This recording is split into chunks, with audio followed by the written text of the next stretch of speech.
Welcome to Raivision Dialogues, and today we are going to discuss a very important subject close to our heart. Hundreds and hundreds of people are now trying to search their ancestral roots in India. It's a very, very long process, and today I've got a young man from Sacramento, California, who has done a lot of research on this and has got latest updates about using latest technology to trace ancestral roots in India. So welcome Shekhar Kumar to Raivision Dialogues. Shekhar, welcome. Thank you, Dr. Rai. My pleasure to be here. Yes, instead of me trying to introduce you, I will first ask you to introduce yourself, who you are, your roots in Fiji first, and then we'll take it from there. Yeah, so Shekhar Kumar, I was born in Lautoka, Fiji. I'm about a third or fourth generation Indian Fijian because I've had both great-grandparents and great-grandparents that came from India, you know, or as we refer to them as Girmityas. I had a good part of my childhood in Fiji up till the age of 13 years old. At the age of 13, my family moved to California, Sacramento, California. And you know, growing up in Fiji, you never really question your identity, all right? In Fiji, the natives are Fijians, even though Fijian is a term used to refer to nationality and not ethnicity. And if you're not Fijian and you're from India, you know, your ancestors are from India, then you're Indian, you're considered Indian. It's very black and white in Fiji. So once we moved to the States, to California, I think what really sparked my interest in my ancestry was in high school when I had a geography class. And in this geography class, we're learning about all these countries. My geography teacher asked us to make a family tree, right? I didn't know much about my family besides my grandparents. And even at that, I did not really know much about my paternal grandparents. So when I asked my parents about, you know, my family ancestry, you know, their parents' names, their grandparents' names, their parents' names, I was getting very little information out of them. And I saw a problem where no one really discussed this in Fiji. You know, no one ever questioned or asked who these people were. And I was not able to really create a very complete family tree for both my maternal and paternal sides of the family. And I think that's what really sparked my interest in doing genealogy research and learning about my Girmitya ancestors. And that would have been about 10 years ago. Just like to say that when I lived in Fiji, probably a decade or so before you, I never heard the term Girmit. And it was not until I was in London and after the coups that I started to question my identity and my home. And that was, triggered my interest in Girmit, and that has been going on for more than 30 years. And yes, 10 years ago, what have you discovered so far? Because from the chats we had, I understand you have done more than probably most people of Indo-Fijian background. Yes, so I'm quite a bit older than maybe some people think. I'm 40 years old. So when I took this geography class in high school, this was probably in 1997. So that's where that interest started. It was a search for identity, as you've said, Dr. Rai. You know, it was really because once you move out of Fiji, and I think it's quite common with young people, especially, that either were born in Fiji and move abroad, or are born abroad but have Fijian Indian parents, is that search for identity. right? Especially me. I was Indian in Fiji. When I came to California and I was meeting people from India, they did not consider me Indian. They said, no, you're Fijian. And I'm going, wait, in Fiji, I wasn't Fijian. In the US, when I'm meeting people from India, I'm not Indian. And I could not dispute anything they were saying because they would ask me, well, where is your family from in India? And I could not answer that question. So I could not really defend myself or give them a good, I guess, answer back as to why I am Indian and they should consider me Indian. Shekhar, I had a similar experience in London after the coup. You know, the Indians called me Fijian, and after the coup, I was called Bigarambuka. And that's all they knew about Fiji. So I went through the similar experience in London as you did in California. Yes, I think it's a very common thing now, especially with the younger generations, that are attending high school, college, sometimes elementary school in Western countries. I think it's a very common experience now. And, the importance of doing this research is to find that personal identity. I think, there's a need to know your history. Your own history can teach you a lot. And just saying that you're Indian, I think, is not enough because India is a very diverse country with different ethnicities, different tribes, different languages. And now the people of India today are a mix of all of these. And depending on where your family was from India, they could have spoken a particular dialect, had, certain cultural practices, certain foods. And so, my peers here, they could identify themselves as Gujarati or Punjabi. Well, I could not identify myself as anything. And I think that's where that importance of doing your Girmit research comes from. And also the fact that I had my primary school education in Fiji, but I wasn't really taught much about my Girmit history in Fiji. So I took it upon myself to learn my history, and that started with my family history first. I want to ask you another question. People of your generation, Indo-Fijians, probably it's about all the other Girmit former colony people who are living in the West now. Many of them are saying that let's forget about our past. Girmit was in past, and we should move on. Where they want to move on, I don't know. But you are, amongst the rare few. I've got Ajay in London. I've got Ravi, whom you met in Melbourne, and few others, Geeta Chabra in London. They're doing the searches. What do you have to say to people who want to forget the Girmit past and they want to move on? So I think, in a way, it's okay to move on, but it's not okay to totally disregard your history, right? We're not, I think it's okay to point out the mistakes of the past because a lot of mistakes were made. A lot of our ancestors suffered a lot of abuse because of the colonial system and the Girmit system. So to say that we should forget about the past or why are you bringing this back up? Well, history teaches us a lot, right? History can teach us to not repeat those mistakes, right? To be able to identify those things that we don't want to be repeated when we see signs of it.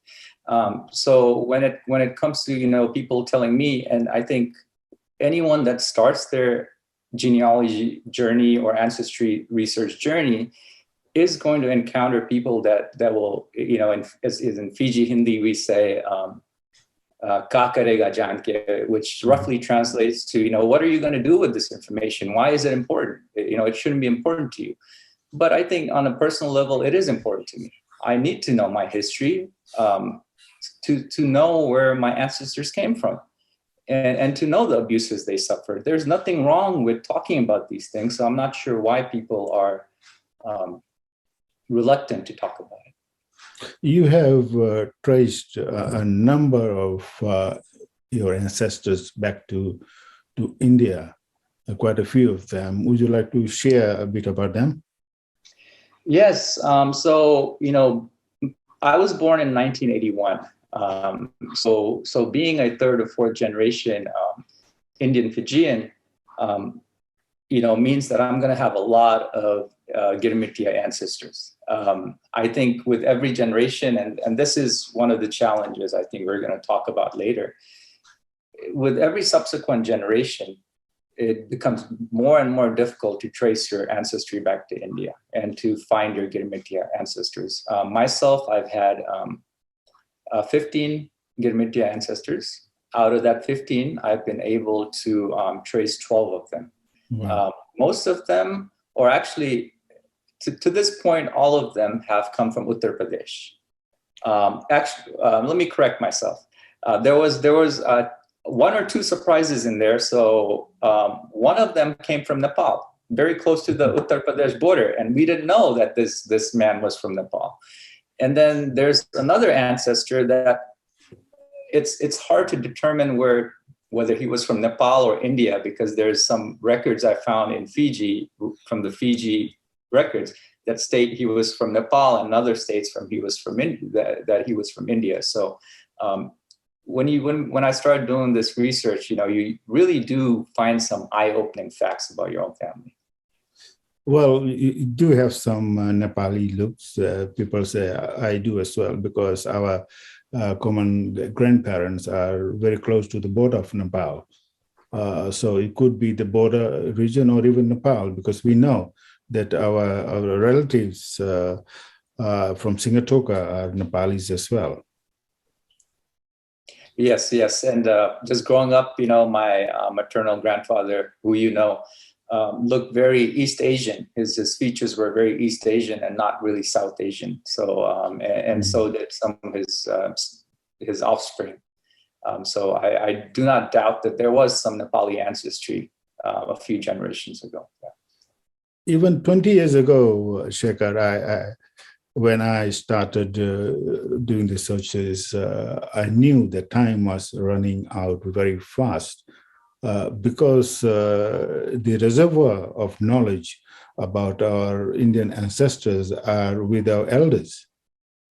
And every day we are losing them. And 20 years on, we have lost quite a few of them. So why do you think, in your view, the time is very, very fast running out for us to, future generations to trace the ancestry back to India? Well, what you just mentioned, I've experienced that myself. There's very few members of my family that were born in the 1920s or 30s that are still around.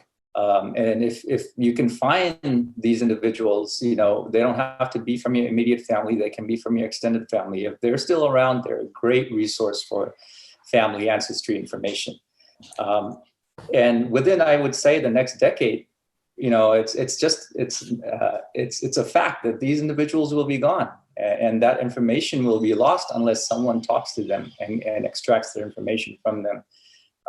And I think just time running out is a big challenge for us here. And the fact that not enough people are interested in their ancestry, I think what will happen is that maybe the current generation does not want to bother themselves, but there's going to be their children or their grandchildren that will ask them these questions, and they will not be able to answer any family history questions for them, right? Kids are very inquisitive, especially the ones born overseas. Yes, just I've got a niece over here who said to me, Ashika, that her children who are of mixed parentage, they know where the father side is from, but they don't know anything about the ancestry of their mother. And so that's why there's keen interest in Ashika to find her ancestry, her Indian ancestry. So there's a reservoir is fast running out. That's one of the biggest challenges. What are the other challenges which you have faced in first obtaining the immigration pass, because without the immigration pass, it's very, very, very difficult to trace your ancestry back to India. That is what we can call the passport, the head. And that's the only document we have got which we can use to trace ancestors. So what are the other challenges which you encountered? So to touch upon Rick really quickly, that discouragement from certain folks to challenge why I was doing this. I think that's a very common thing that you'll find certain members in your family or extended family. When you try to talk to them, most people are going to be very helpful, but there's going to be discouragement from some of them for various reasons. I think the first challenge someone needs to overcome is the challenge of self-doubt that you won't be able to accomplish this. Get over that, I think, right? Get over that self-doubt and just do it. Because if you don't start something, how do you know whether you're going to fail or succeed? And failure is not a bad thing. I failed when I started my journey in my ancestry research. I failed many times, right? So I've been doing this for several years, and that's how I've been able to track 12 out of 15 of my ancestors. If I hadn't started several years ago, I would still be where I was, not knowing anything about where my family came from. So the first challenge or the first advice I would give people that are embarking on this journey is to overcome your self-doubt and do it. It's not easy, but it can be done. And you touched upon it, every generation that's lost, right? Every generation from the 20s and 30s and 40s and 50s that is lost, we're losing information. That's a big, big challenge. I think something that I've noticed with people who contact me, and I think even you, Dr. Rai, is they're not very familiar with resources available to them now, right? So one of the challenges is just not knowing how to utilize these resources. And good thing is, we'll talk about this later about all the resources available, but there's so many online resources available now to where you can be sitting at home and doing all of this from home. At least maybe take it, 75%, 70, 60% of your genealogy research can be done from home nowadays. Yeah, I will come to that next now because it's very, very important. But before we get there, when I started in 1994, I had nothing. I was very blessed that one of my uncles, Dhanush Rai, he agreed to assist me. I used to call him from London, and he told me about my ancestors in Balrampur. All I knew was the name of his grandfather and his mother and the village, and nothing else. I made 2 trips to India in 1994 and 95, nothing. Then again in 2001, I managed to reach Balrampur. And finally in 2004, I was able to reach my ancestor village, the first one. It was not until 2003 that I visited the National Archives in Fiji and got to know the enormous amount of resources there. But today, you know about it more than I do. There's a lot of online digital records, not all. So let's talk about that because you are more familiar about that than I am. So please tell me what resources you've got online. Yes. So there's, fortunately for at least, I can't speak of the other Girmit colonies, such as Trinidad, Suriname, but at least, for Fiji, I can speak on my personal experience. There's immense resources available online now, and it all happened within, I would say, a year and a half, 2 years. Before that, there weren't many resources, but somehow some way in the past 2 years, there's been so much work done to digitize a lot of records.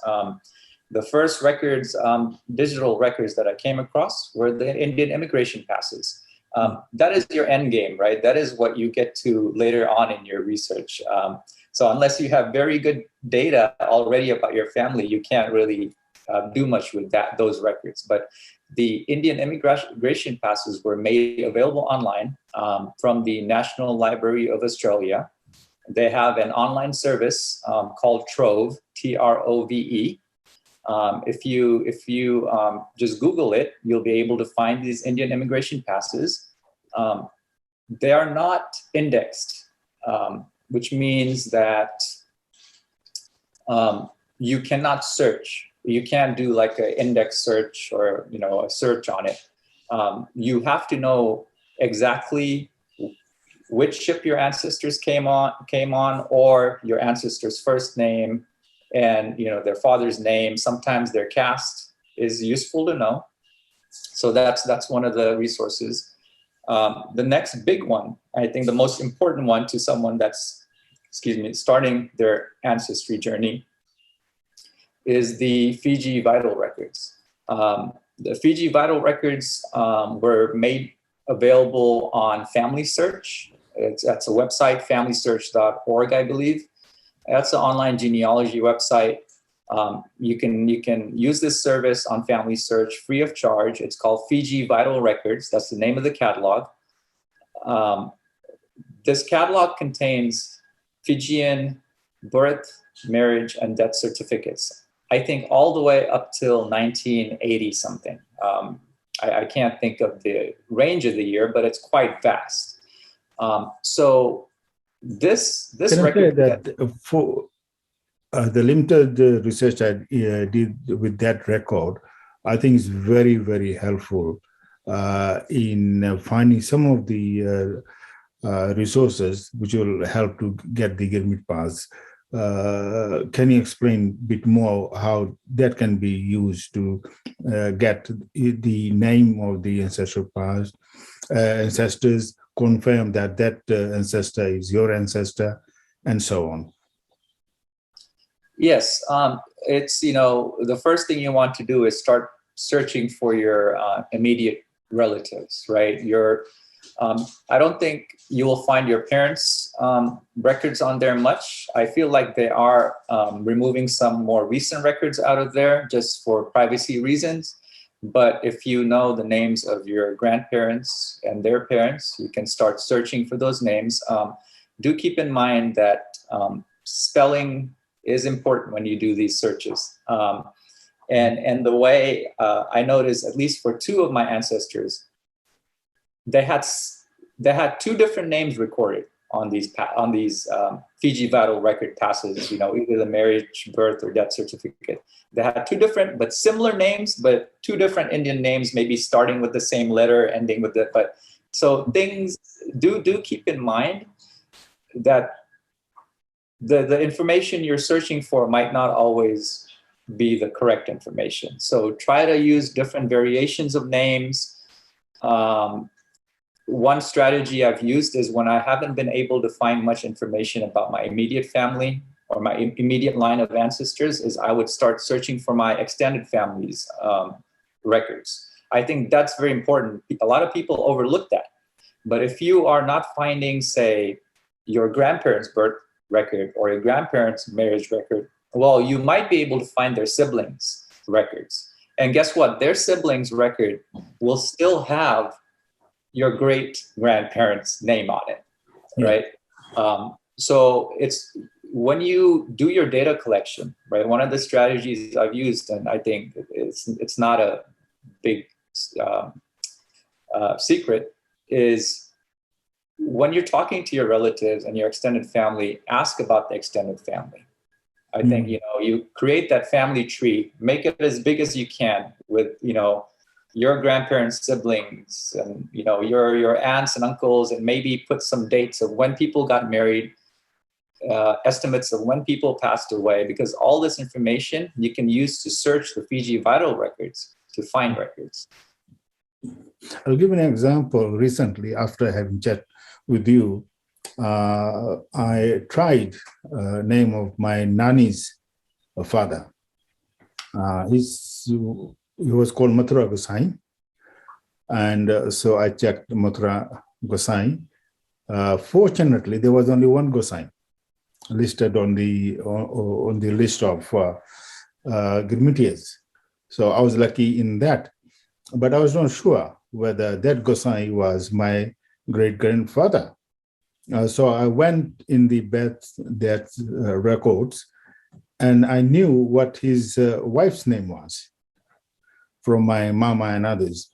And that corresponded with the records I had. And then other extended family members, and that's how I knew that he was the Gosai I was looking for. So this is how it's very useful, the records you're talking about, to confirm whether if you are not sure that that particular person is your ancestor, then you will have to go to these records, and the confirmation will be there, either positive or negative. And one more important thing about these records found online on the Fiji Vital Records, found on the Family Search website, is they're digitized. So they're not a complete set of data from, say, for example, I'll give you a very specific example. One of my great-grandparents, so my great-great-paternal grandfather was from India, but his kids were born in Fiji. So my great-grandfather and his siblings were born in Fiji. When I was searching for for that line of ancestors, I found them on the Fiji Vital Records, right? I found a birth certificate, I believe, for one of my great-grandfather's brothers on Fiji Vital Records. Mm-hmm. What I did after that, so these Fiji Vital Records are kept or hosted by Family Search. Family Search is owned by the LDS Church, Latter-day Saints. They have what are called Family Search libraries throughout the globe. They have them here in California. They have them in Australia, New Zealand, Canada. They're just about everywhere you will find an Indian of Fijian ancestry. What you need to do once you find these records online, go to the library and pull up the scanned images for these records, because that's one thing that's not available online. When you're searching these Fiji Vital Records from home, you'll get that index data set, but sometimes that data set is not complete. So when I went to the Family Search Library, which is open now, they were all closed because of COVID. So depending on what the situation is in your country, they might or might not be open. Here in Sacramento, California, they're open at this time. When I pulled that record, that birth register for my great-grandfather's brother, it had my great-grandfather and his wife's immigration pass numbers on it. That information was not available online. They do not extract that information from the records. So it's very important that once you find these records from home, searching the Fiji Vital Records, to then go find those same records at the Family Search Library, and it's the same interface. You're going to use the same website, but there will be an image attached to that digital record. You click it, and you'll get a scanned image of that record, and it can reveal more information than what's presented when you search for it at home. I'm talking about more information. The Plantation or Agricultural Register contained in the archives in Fiji, they also contain a lot of information, and until recently, they were not available online, but I hear that they are also available, or some of them are also available online. Can you confirm that? Yes, so the National Library of Australia, like I mentioned before, they're hosting the immigration passes on their Trove service. They also have the plantation registers hosted online. Again, it's not searchable, but you can look through it. You can scan, you can browse through the images. They also have the General Register of Indian Immigrants on the Trove service as well. And the general register will have, and I believe this is what was used to maybe index the A through M names that are available online right now. I believe the general register was used because when I looked through the general register online, it had the person's name, it had their immigration pass, it had their father's name. Did it have the caste? I can't remember, but it had those three key pieces. It doesn't have the past. That is from another alphabetical register, Shekhar, which is contained in Fiji National Library, no, Fiji National Archives. The Plantation Register is A3 size register, in which there's a lot of handwritten information, like where upon arrival in Fiji, where the Girmityas were first sent to work, with plantation, and if they were not married, or if they married, who they married to, when they got married, how many children they had, when they died, if they had returned to India, if not, when they died, and things like that. That is the Plantation or Agriculture Register. I'm not too sure whether that information is available online. Yeah, there's so besides the plantation register, there's what's called the General Register of Indian Immigrants. And I'm not sure, Dr. Rai, if you've seen this in Fiji, but it's available, and it's more it's different from the plantation register. It's been a few months since I've taken a look at this, so I can't give you all the details on it, but it's available, and I think it's also a very useful resource for anyone that wants to do their ancestry research. Yeah, okay. We'll probably have to revisit this, Shekhar, once say every few months, because the process is happening quite regularly now, because I think people in Australia, in Fiji, and other places, LDS, they realize that more and more people are now searching their ancestry in India, not alone just the Girmityas, but the World War I and II soldiers, and so on. So we might have to have another session in a few months' time. And I want to ask you, you have traced the roots of 15 of your ancestors to India, but I don't think you have been able to visit, or actually visit the village and go to any of their relatives so far, because that has got its own challenges. So first of all, the question is, have we been to any of these ancestral villages in India yet? No, unfortunately, I haven't. Would I want to? I think so. I think I would do it not with the intention of finding long lost family, but I think it would be with the intention of experiencing where my ancestors came from, and being able to set foot on the same land that they had once lived in. I think this is a personal belief. And so I think that our ancestors never go away. Mm-hmm. They live through us. They never go away. And it's common knowledge now to many people from Fiji that, many of these individuals wanted to return home, but they could not. So if I can, at some point in my life, travel back to some of these villages, I will, in some sense, be taking them back home. I can tell you the feeling is unparalleled. I've been to two of my ancestors in Balrampur and Lakhimpur Kheri, and it's great. You cannot describe. It's only people. There are a lot of people have described the feeling when they finally reach the village, whether they meet their ancestors or not. If they meet their relatives, there's a bonus.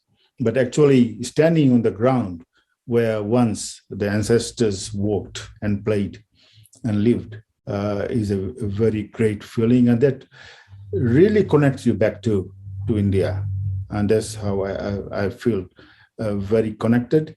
But I will have another session with people who actually visited India, or people who are assisting the ancestral searches in India. There's a lot of challenges in that. So there's the final part of it. Actually, online, you can search for the villages these days. You may have done it through Google search, that a lot of information about the villages, where they are provided online. Can you say a few words about that? Actually, tracing the villages and having on look at the villages on the Google map. Yes, I have searched for several of the villages, and like I said before, one of the surprises came when I found one of the areas was in Nepal, right near the India border, and not in India. And maybe the borders have moved since the late 1800s. Who knows? Yeah. But it's very nice to just even from Google Maps with the satellite images, be able to get a sense of what these landscapes look like, and especially when the district names, and you're able to Google, and even on YouTube, you're able to find videos.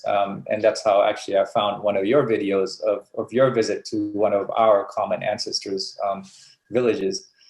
It's in its own way, rewarding, knowing that, yes, I cannot visit these places in person just yet, but at least I can sit at home and get a sense of what these places look like. And it seems that they're still farming communities, right? Our ancestors came from farming communities, and one big commonality I see is that they've remained farming communities for the most part. Yeah, I also believe that my Mathura Nana, Gosai Nana, was from Mathura. But I did a Google search. All the villages are there, the districts and things like that online.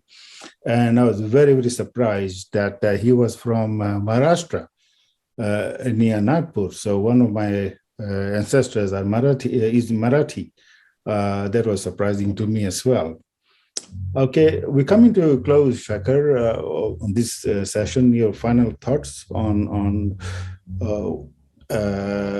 what you have done so far, and a message to all those who are seeking their identity, a home, or a home in India. I believe in multiple homes now. The Janam Bhumi, the Karam Bhumi, and the Matru Bhumi. India is motherland, Matru Bhumi. So, any messages before we end this session? Yes, I think I'll just say I encourage you all to start your journey. You won't know what you can discover until you start it. And I'll end with a quote that I saw online several years ago that really has a lot of meaning to me. And I'm not going to quote it exactly, but it goes something like, you won't know where you're headed unless you know where you're from. You don't know where you're headed till you do your own search for who you are, who your family was. So it's challenging, but it's also incredibly rewarding. It is. I can say that to you because I now I've found all my 4 ancestral relatives in India, and I'm looking forward to post-COVID visiting the relative in Nagpur. One final question, and you have indicated that you're willing to assist people with their searches. I warn you, you may get overwhelmed by requests, which I do, but I'm glad that if you're willing to share some of the responsibilities, that some of those responsibilities will be deflected from me towards you. Yes, I've already helped a lot of extended family, that helped me out answering a lot of more questions. I've helped them trace some of their ancestry back to India as well. So it's nothing new to me. I'm more than willing to help people. I can give you advice. A lot of the strategies I shared on this in this interview and this discussion have worked really well for me. You can reach out to me via Dr. Rai if he sees fit that I can, if he thinks that I can provide a service to you, I'll do my best. But my strategy will be to empower you to be able to do your own work, right? I'm here to educate our viewers on how to utilize the resources available to us, because the resources available to us now are just immense. Shekhar, in the end, I'm glad that, a few months back you reached out to me. I didn't know about you before then. You are a very valuable member of the Global Girmit Association, and I regard you as a very, very valuable member of extended Fijian Indian or Fijian community or global Girmit community. And I would request other younger people to reach out and be a part of this team. And with those words, thank you again, Shekhar. We'll talk again soon. Thank you. It was my pleasure. It's goodbye. Bye. Okay.